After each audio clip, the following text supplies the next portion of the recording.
English Forward presents 9 most common grammar mistakes students make. English is commonly perceived as an easy language to learn, but that doesn't mean you are protected from making these 9 common grammar mistakes. Check them out to make sure your English is as polished as it can be. 1. Subject-verb agreement. Different languages have different rules about subject-verb agreement.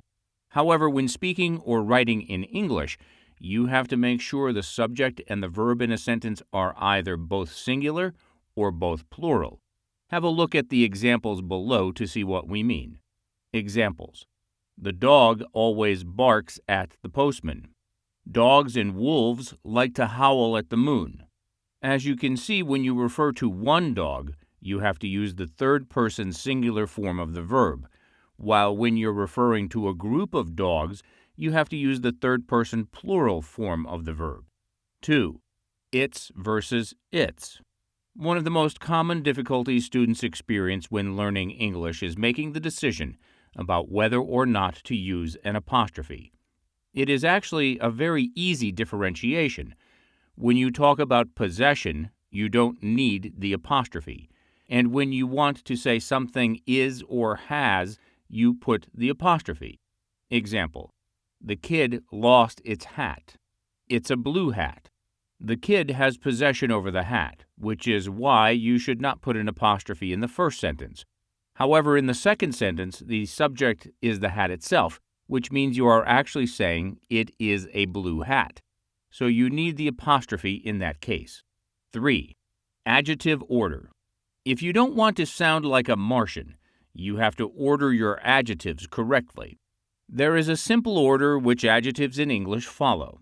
Here it is: quantity or number, quality or opinion, size, age, shape, color, proper adjective, often nationality, other places of origin, or material, purpose of qualifier. The only way to make sure you order your adjectives correctly is to remember this list. An easy way to do this is to remember the first letters of each type of adjective. This gives you the following: osas comp, or in other words, opinion, size, age, shape, color, origin, material, purpose.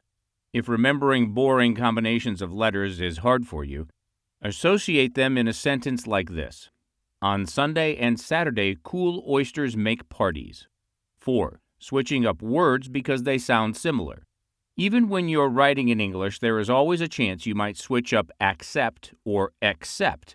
They sound almost the same, but have completely different meanings. So you have to make sure you are using the right words.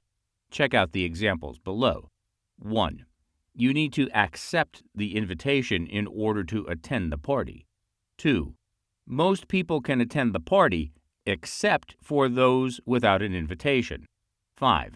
Run-on sentences.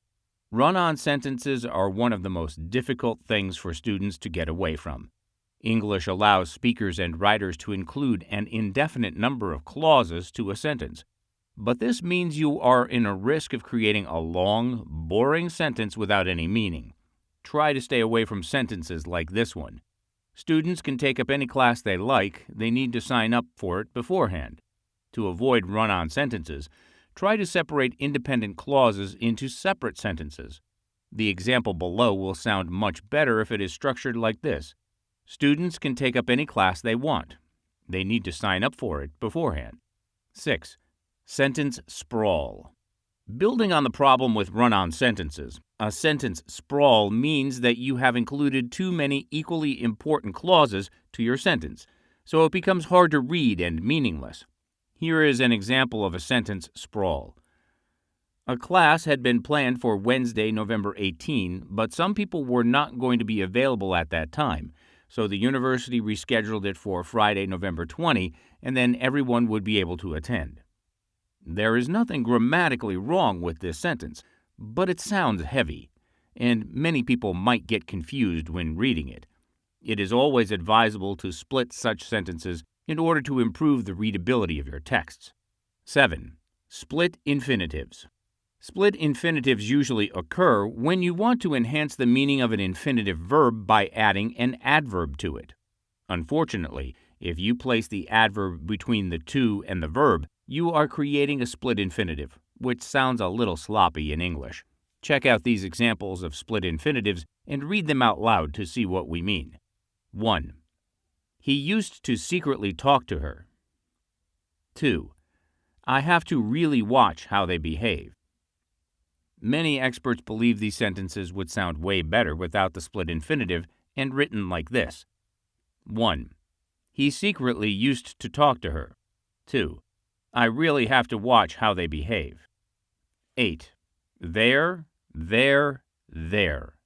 Similar to accept and accept, these three words are often misused because they sound almost the same. The proper usage is as follows. 1. There is a mouse in my apartment. 2. Their apartment is more spacious than mine. 3. They're worried about a mouse infestation in the apartment. In simple terms, THERE is used to refer to a place. THEIR is used to state someone has possession over something, and THEY apostrophe RE is the short form of writing they are. 9. Me, myself, and I.